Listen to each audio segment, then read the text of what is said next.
नमस्कार मंडळी. ईशाच्या या अधिक मासाच्या मिनी व्लॉगमध्ये तुमचं खूप खूप स्वागत आहे. अधिक मासाची मी तयारी कशी केली हे या माध्यमातून आज मी तुम्हाला दाखवणार आहे.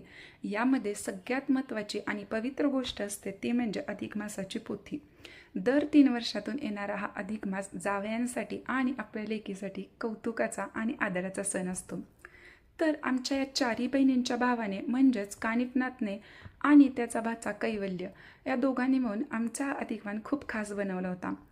प्रत्येकीच्या नावाच्या प्रिंट आणून त्या चिटकवल्या होत्या. त्यामुळे या डेकोरेशनला एक खूप छान आणि मस्त असा लुक आलेला होता. व्हिडिओमध्ये तुम्ही पाहताय ना, सो तुम्हाला पण हे खूप आवडलं असेल. हा अधिक मास सोहळा खूप छान पार पडला आमचा. अधिक मास, अधिकवान, जावईवान, पुरुषोत्तम मास अशी भरपूर नावं असलेला हा अधिकवान प्रत्येकासाठी खास ठरतो. आमच्यासाठी सुद्धा ही तयारी खूप छान होती. आम्ही पण यामध्ये थोडं थोडं सहभागी झालो बरं का.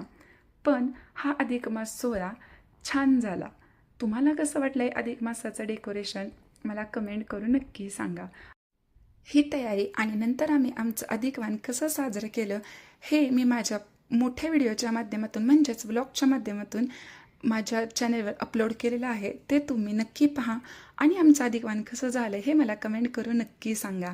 माझ्या व्हिडिओला लाईक करा, चॅनलला सबस्क्राईब करा आणि शेअर करा. ईशा है तो दिशा है.